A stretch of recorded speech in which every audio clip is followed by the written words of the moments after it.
Senado aprovou no começo de outubro uma nova reforma da Lei de Execução Penal. Este é o tema do Via Justiça de hoje. Nossas convidadas, a juíza Miriam Vaz Chagas, da Vara de Execução Penal de Ribeirão das Neves, e a advogada Carla Silene, do Instituto de Ciências Penais de Minas Gerais. Numa parceria da TV Assembleia com a Mages, a Associação dos Magistrados Mineiros, o Via Justiça está começando.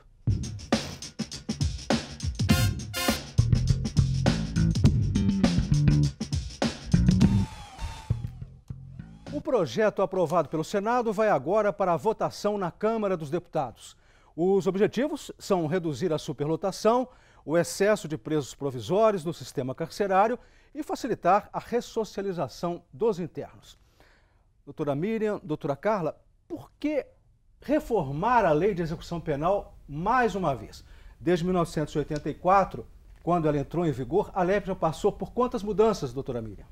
Ainda nenhuma. De fato, realmente, nós precisamos repensar o papel da execução penal em um ambiente de caos carcerário, de superlotação, em que a lei de execução penal não mais responde às exigências, né, que nós temos aí em termos de um cumprimento de pena digno e promover, né, da forma correta a ressocialização do indivíduo encarcerado. Doutora Carla, como ver o projeto aprovado pelo Senado? Vai resolver o problema da superlotação, na opinião da senhora? Olha, Carlos, nós temos a impressão de que não adianta simplesmente mudar a lei se eu não mudo a mentalidade de quem aplica de fato esta lei. Então, ela traz sim alguns avanços, mas é necessário que as pessoas acreditem que é possível fazer diferente, que ela possa ser de fato efetivada. A lei anterior, você perguntou, será que era necessário uma mudança? Talvez se ela tivesse sido implementada na sua concretude, a gente não precisasse agora de uma mudança, mas ela não foi. Então, a nossa expectativa é que as pessoas abracem de fato esse novo momento e se conscientizem do que está ali trazido nesse projeto. Doutora Miriam, como que essa reforma vai resolver a manutenção indevida de presos provisórios nas cadeias? Pois é, eu tenho uma preocupação bastante grande em relação a um dispositivo específico que trata da progressão antecipada da pena. Então, o artigo 114A previsto no projeto diz que toda vez que a unidade prisional atingir o limite da capacidade projetada, o juiz deve adotar medidas para o desencarceramento. E essas medidas são pautadas na realização de mutirões carcerários e na progressão antecipada da pena. Então, como seria de fato efetivado isso? Nós retiraríamos sem nenhum critério esses indivíduos de dentro do cárcere, indivíduos com penas altíssimas. Então, eu tenho bastante preocupação porque isso, na minha opinião, representa a transferência para o judiciário da incapacidade que hoje nós vemos no executivo na criação de novas vagas nas unidades prisionais, até pelo próprio contingenciamento do fundo penitenciário, que hoje está sendo objeto, inclusive, está sendo tratado pela nova lei de execução penal. Qual que é a situação dos presos provisórios hoje no Brasil, doutora Carla? Olha, segundo os dados mais recentes, nós temos um número significativo de algo em torno de mais de 30% dos presos ainda serem presos provisórios. E isto gera para nós aquele questionamento. No momento em que nós temos uma legislação que permite a aplicação de medidas cautelares diversas da prisão, ao invés da gente observar uma redução no número desses presos provisórios significativa, o que a gente ainda constata é um grande número de presos provisórios. E o preso provisório é exatamente aquele que mais problema gera para a gente dentro do sistema, de um certo modo, porque ele ainda tem aquela apreensão do que vai ser o futuro dele, do que vai ser o contexto dele ali. Então, já por si só, é um preso mais difícil de se manter dentro do sistema prisional. O projeto... Pois não, doutora Eu queria Miriam. fazer uma parte a respeito dessa questão dos números dos presos provisórios, porque essa situação é trazida hoje, 39% da população carcerária é de presos provisórios, mas isso não reflete a realidade. Nós temos dados que são absolutamente distanciados desse número que é trazido, porque hoje é considerado provisório também aquele preso que já tem uma outra guia de execução, mas tem uma prisão preventiva decretada em seu desfavor. Então, o sistema ele não faz uma diferenciação e, por isso, o número ficou inflado a partir da consideração também daqueles presos que têm tanto uma guia definitiva como uma prisão provisória decretada em seu desfavor. De fato, esse número que nós trazemos aqui é um número que foi, né, estampado é um número oficial, CNJ, exato, é um número oficial, exato. Mas então, aqui já fica claro a necessidade, talvez, de mergulhar mais profundamente no problema para se desmistificar algumas questões. De fato. Né? Porque esse número, hoje, do jeito que é estampado, para nós é significativo. E se essa questão for relativizada, o Brasil hoje chegará próximo à população carcerária de Rússia, China e Estados Unidos.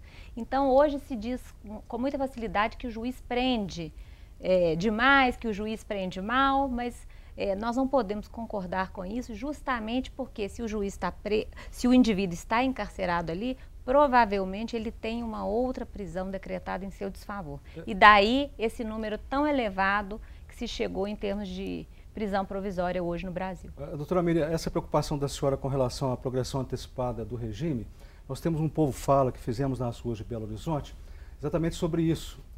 O projeto do Senado estabelece como direito do preso essa progressão antecipada, no caso de presídio superlotado, ou seja, o preso poderá passar rapidamente de um regime mais grave para um menos grave de prisão, se essa prisão estiver superlotada. Vamos ver o que o cidadão pensa disso. Sou contrário a esse projeto, acredito que um criminoso, naturalmente dependendo da sua condenação, ele precisa realmente ficar recluso e não tendo direito a essa liberdade, que na verdade decorre de uma ineficiência do Estado de não oferecer as condições necessárias para um criminoso ficar detido. Eu acho que vai ser um absurdo, pô. Vai botar mais criminoso na rua, a impunidade, vai privilegiar a impunidade. Pô. Quando há uma superlotação, não há condição humana para os presos persistirem nessa condição. Então a inclusão e a sociabilidade deles assistida seria melhor. O cara matou, tem que ficar, 30 anos, então fica 30 anos. Porque senão tá muito, fica fácil, né? Os caras hoje não tem penalidade, menor de idade faz o que quer, não acontece nada. Tem que haver um controle para esses negócios, para ver se esse país melhora. Bandido é que tem vantagem aqui, quem é honesto tá preso. Então, o cara cometeu o crime tem que ficar preso mesmo, é fechado, não tem regime progressivo não, Como que a senhora viu a fala popular, doutora Carla? Veja bem, a gente percebe uma falta de compreensão de que o Estado tem sim o direito de punir, mas o Estado não tem o direito de torturar ninguém. Quando se fala nessa progressão antecipada, o objetivo desse projeto é impedir que nós passemos do direito de punir que o Estado tem para permitir que a tortura aconteça. O que está muito claro no projeto, é claro que isso aqui não é algo tão simples, mas o que está muito claro é que nós não podemos ter penas que feram a dignidade da pessoa humana. E o Brasil, ele se compromete diante da sociedade brasileira e diante da sociedade internacional a zelar para que a prisão seja digna. Então, esse esclarecimento a população não tem.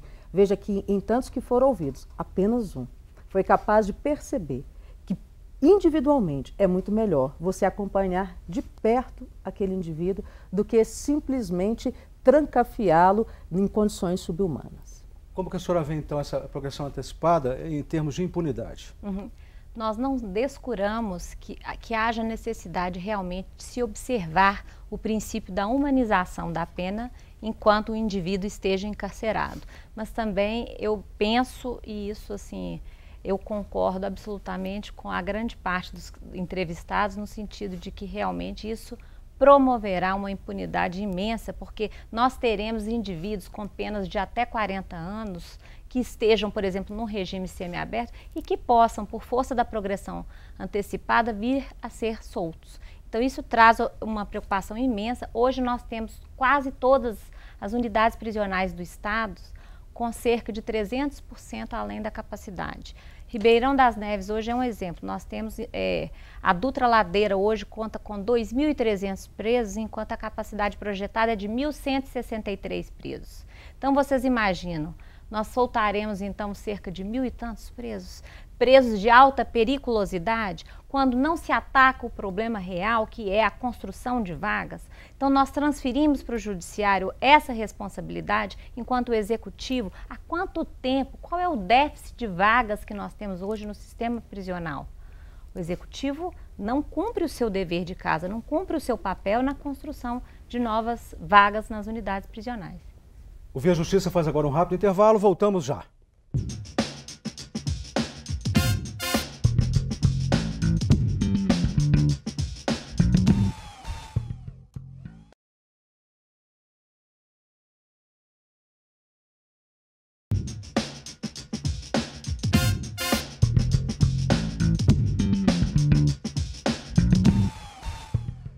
O Via Justiça de hoje discute o projeto de reforma da Lei de Execução Penal aprovado pelo Senado.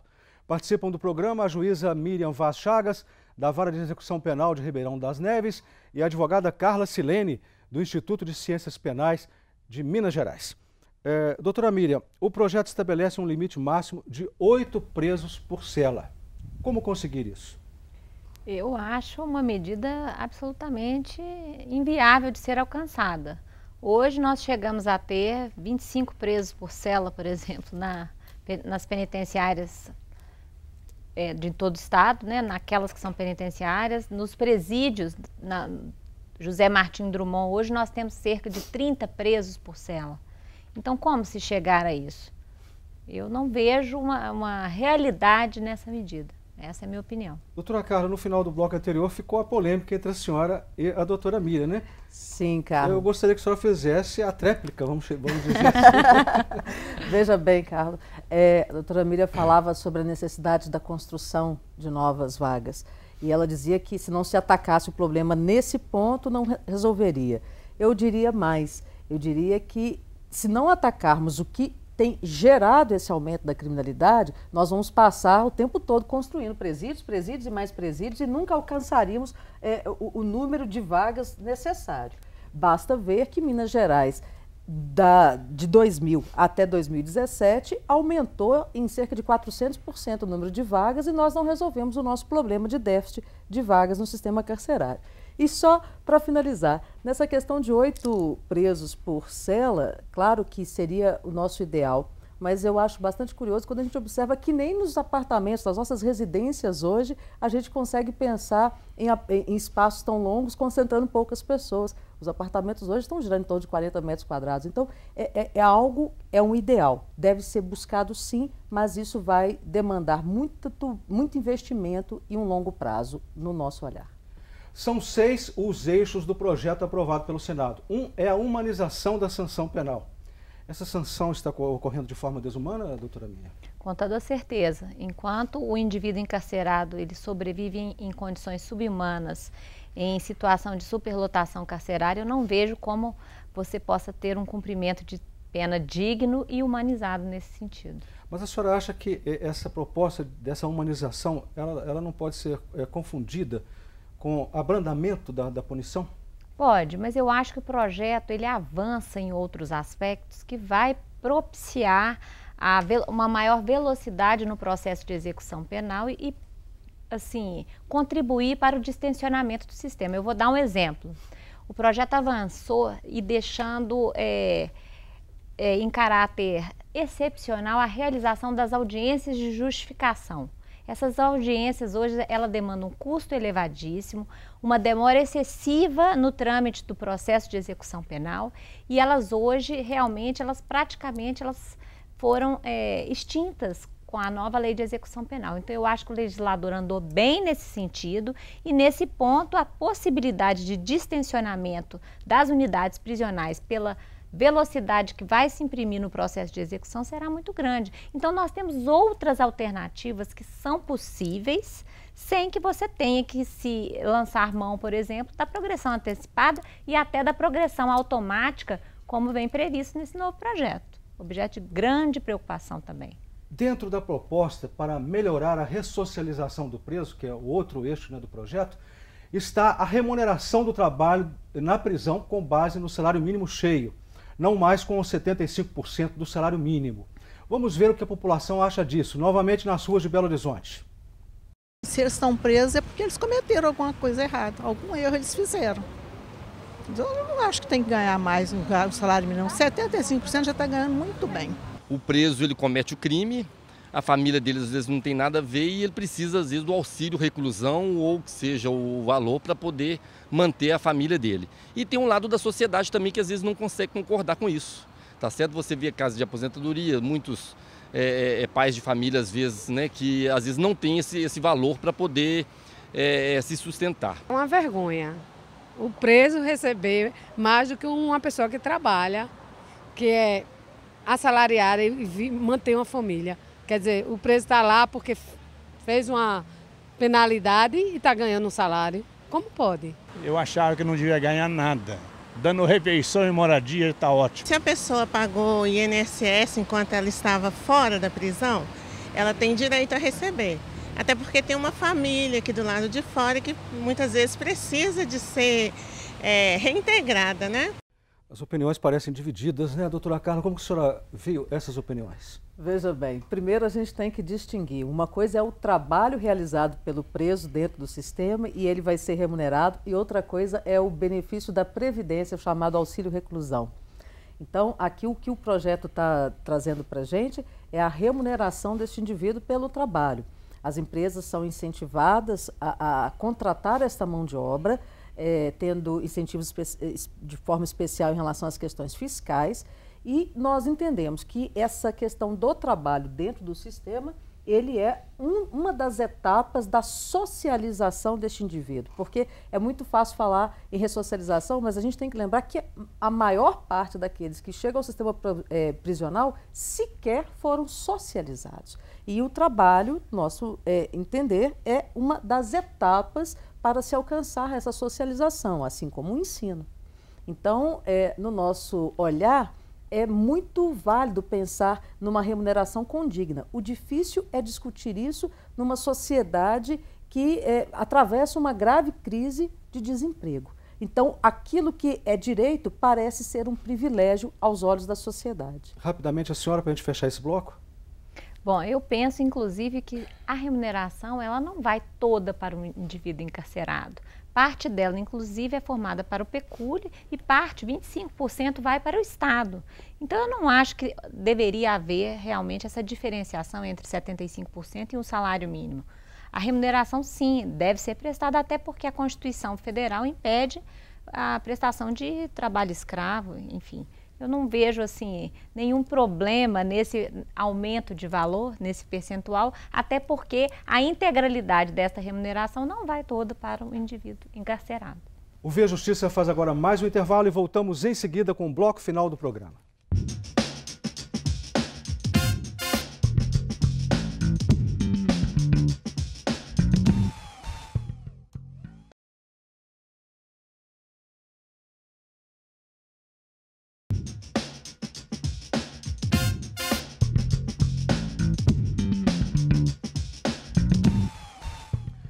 O Via Justiça e o projeto de reforma da Lei de Execução Penal aprovado pelo Senado. Participando do programa, a juíza Miriam Vaz Chagas, da Vara de Execução Penal de Ribeirão das Neves, e a advogada Carla Silene, do Instituto de Ciências Penais de Minas Gerais. Doutora Carla, essa reforma da LEP, da Lei de Execução Penal, a senhora acha que ela está sinalizando um novo conceito de punição? Qual que seria esse novo conceito? Na verdade, esse novo projeto ele vai trazer uma ampliação do que de fato se espera quando se aplica uma pena. A pena ela não tem por fim simplesmente punir o indivíduo. Ela tem como finalidade, trazido no nosso ordenamento, a prevenção, a punição, a ressocialização e a reparação do dano. Então, as pessoas talvez estranhem porque todo mundo só foca na ideia da punição efetivamente. E o que o projeto está tentando fazer é mostrar que existem outros objetivos a serem alcançados. Então, nesse momento, a gente começa a falar em alternativas, em questões outras, para atingirmos esses objetivos da aplicação da pena, que é não só a punição. A gente está, talvez, de fato, implementando o conceito de penalização que não é somente punição. Como que a senhora vê isso, doutora Miriam? Eu vejo, né, com essa reforma que houve uma mudança de paradigma realmente na questão da punição. Vou dar um exemplo, a questão do regime aberto. Agora ficou de forma oficializada que o regime aberto será cumprido em regime de prisão domiciliar. E eles incentivam o uso de monitoração. E nesse ponto eu acho questionável, porque o Estado realmente não teria condições de implementar a monitoração eletrônica para essa massa carcerária que esteja no regime aberto. Mas já foi um avanço reconhecer a incapacidade do Estado em deixar esse indivíduo nas casas de albergado, como é previsto na atual lei de execução penal. Então, neste ponto, eu acho, sim, foi um avanço, mas penso que o legislador foi tímido, poderia ter avançado mais na questão dos regimes, compatibilizando, inclusive, com o Código Penal. Porque hoje nós temos o regime fechado, semiaberto e o aberto. Por que não extinguir o semiaberto ao aberto, dada a incapacidade do Estado de cumprir de forma correta, segundo as diretrizes da Lei de Execução Penal, as hipóteses, né, previstas para esses regimes? Então, se fosse apenas o fechado e o livramento condicional, eu acho que a possibilidade de ampliação de vaga seria muito maior. Doutora Carla, a LEP, essa reforma que está sendo colocada, ela está em conflito com o Código Penal? Vai ser preciso mudar o Código Penal? É possível que a gente tenha algumas questões divergentes, sim, mas nem tanto com o Código Penal, talvez mais até com a questão do nosso Código de Processo. Nós temos algumas questões novas, porque se tem um lado que caminhou no sentido do aberto, nós temos o RDD vindo para ficar. Isso, né, o livramento condicional, novas hipóteses de livramento condicional. Já trouxe, que é diferente do que está no nosso ordenamento, mas nada também assim que seja tão difícil da gente implementar. Por exemplo, falar da cela individual, sem explicar, por exemplo, qual é o critério para se colocar o indivíduo sozinho na cela, então coisas assim, mas... É porque o projeto fala em casos excepcionais, casos né? excepcionais, não quais seriam definiu, esses, né? Claro que é a interpretação. A gente está chegando ao final. Conclusão, a senhora é favorável, contrária à reforma? Não, claro, eu sou sempre favorável à reforma. É necessário a modificação de uma lei que remonta a 30 anos de existência, então é óbvio, o ambiente, né, a situação prisional do país hoje é totalmente distinta do que era há 30 anos atrás, então eu vejo com muito bons olhos, sim, mas penso ainda que nós podemos avançar muito mais nesse projeto antes de que ele seja definitivamente aprovado no Congresso Nacional. Doutora Carla, vai resolver a questão do problema das revoltas, vai controlar o poder do crime organizado dentro das prisões? Puxa vida, é difícil pensar assim. Se de fato for implementado, nós acreditamos que em alguns pontos a gente possa diminuir o caso das rebeliões nos presídios. Mas impedir é uma palavra muito difícil quando a gente sabe que é da própria natureza do humano se rebelar a qualquer forma de constrangimento a que ele é submetido. Então eu diria que a gente diminuiria. E em relação a organizações criminosas nos presídios, penso que a atuação ainda demanda mais da prática. Não é a legislação que vai resolver, é o dia a dia ali, é observar, ver como esse fenômeno está se organizando para de fato atuar sobre ele. Muito obrigado às senhoras pelas participações. O Vê Justiça de hoje termina aqui. Nós conversamos com a juíza Miriam Vaz Chagas e a advogada Carla Silene. Contato pelo e-mail vejustiça@mais.com.br e até o nosso próximo encontro.